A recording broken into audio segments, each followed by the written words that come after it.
Today's sponsor is Brown Hat Productions, serving visual media needs with an unmatched sense of adventure and experimentation. Today, I want to welcome Tom Filsinger, the owner and creator of the popular futuristic wrestling card game Champions of the Galaxy, as well as the author of the memoir and, what did you say? Treatise?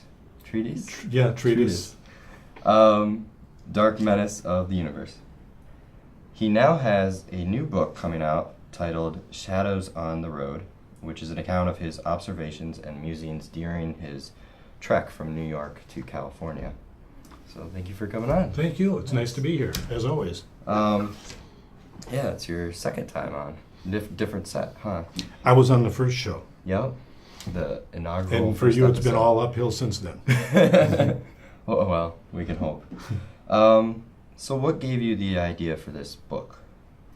I was traveling to LA to try to turn my game ideas into movies and TV. Mm-hmm. That is the quote unquote reason for that trip. But I was always also looking forward to that trip as a way of being able to write in a journal every day and to bring out that free-flowing creativity, which I had not been expressing for a long time. Right. You know, in other words, for a long time, I was teaching at the college here, Jamestown Community College. I was writing and being creative through Champions of the Galaxy all the time still. Right. But I hadn't written in a way, I also had a family. So in other words, I didn't have a lot of time to really just sort of let myself go. Now when you travel, and I traveled, that was 2 months, you have nothing but time, and you are an outsider. Mm-hmm. And I liked that a lot, because now you really feel free. Yeah, it's new and exciting. Yeah.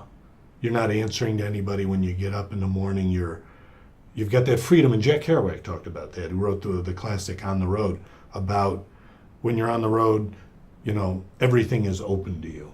Mm-hmm. And I wanted to be able to write like that. So I wrote a book here that doesn't answer to anybody. It's just a book of what I felt like every day during this. So, obviously, Jack Kerouac. Terrible with names. He's one of the main inspirations for the book. Yeah. Is there a couple other big inspirations? I'd say my favorite writers are inspirations. Jack Kerouac, because of his attitude. You know, he went out on the road. He wrote about what he experienced. He wrote about it. He wrote the endless paragraph. His original scroll for his book is one paragraph, and I've read it. Now the publisher wouldn't have that, so the publisher broke it down into paragraphs and made it and censored some things because it was the 1950s. But his original is one paragraph. It was a stream of consciousness. Mine is kind of like that, broken into sections though, but it doesn't follow a linear plot or pattern. In other words, it just kind of happened. Yeah, ostensibly it's about me trying to make my game into movies and TV, but that's not the way I see it. That's just the reason I went. I wanted to record what I saw, the people I met, the philosophical observations I had, as all those things were happening around me. So it's not a coherent narrative. It's a stream of consciousness broken into vignettes about what happened that day and who I met that day. Like I might have met, and it's like fiction, because I'd meet like a guy in Laguna Beach who I called the Laguna Beach Wanderer. He's a real person, he's got a real name, he's got a real life, but to me, on that day, that's all he was. And I talk about what he said that day, what he was that day. Then there's the boisterous woman, one of my favorite people I met at an upscale LA bar. Mm-hmm. She was wild, and I thought she was just so interesting. She's a real person somewhere. She has no idea she's in a book. But to me, and to the people who read my book, she's just the boisterous woman. Capital B, capital W. And it goes like that throughout the book. These people are interspersed with my observations of life, with what's happening in my attempt to make that movie, whatever else. Right. So it's the most honest book that a person could read, because I'm not answering to anybody. Interesting. Very cool. Well, you talked about who you met a little bit of. I mean, it's funny that like you're doing this book, because I've actually had ideas of doing the same thing with the filmmaking that I'm doing.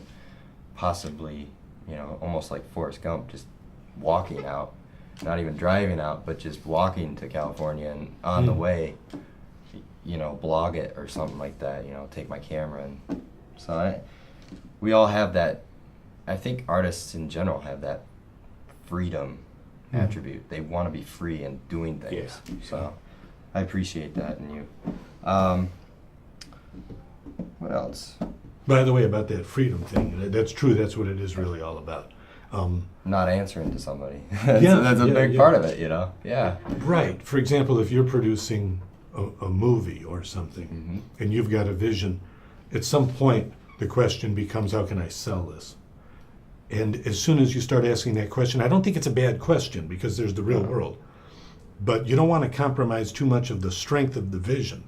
Right. And change it too much, adapt it too much to fulfill some sort of almost cheap popularity that would come with it. And my first book was easier for me to sell because it was about how I made my games. So my game fans would automatically be interested in that. And it had the psychology of creativity. Well, there's people interested in that because they think, like I do, that that's an interesting area. Yeah. This does not have any of that. This is whatever I got up and experienced that day, and whoever I met and what was on my mind. And I let that flow. And so you asked about my influences, and Milan Kundera is one of them. He's a Czechoslovakian writer who wrote fiction. But he felt the same way about novel that I feel about this book. And that is, if you have a linear plot, that's not the way life is, Life doesn't just fit this pattern, and at the end there's a perfect ending. First act, second act. Right. And, he didn't do that. He would write, but it was about the characters. It was about the human condition through the characters. So he had to educate his readers to not get necessarily so sucked into the concept of plot. And Kundera is still alive today. I think he's about 85. He lives in France. And he wrote The Unbearable Lightness of Being, which is his most famous book, and was also a movie that was made based on the book. Wow. So he's an influence on me, and even though he's fiction, he has the same attitude that what we're doing is looking at the human condition. And so when I talk about the basketball court con man, that's another guy in the book. Like I said, I'm with him for a half hour, but and I'm magnifying him for a half hour, his essence.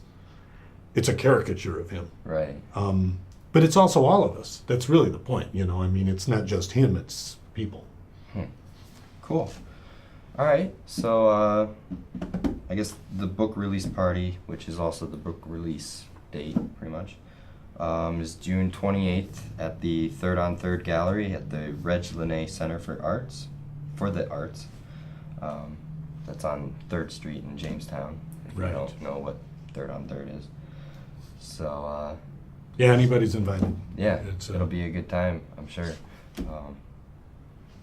Enjoy some... Here, I've got a copy. Take water. A galley copy of the book, if you feel like showing that. It's got an original painting by a Laguna Beach artist named Mark Jacobucci. And that's the cover. And that's the cover of the book right there, yeah. It's beautiful. I love when you get something done and you hold it in your hands and you're like, I think it's actually real now. It's real, and that's scary. Yeah. And my feeling about it is, at least the cover looks beautiful. It is. I can at least say that the cover was good. At least the cover's good. Yeah. Well, thank you for talking with me. Thank you.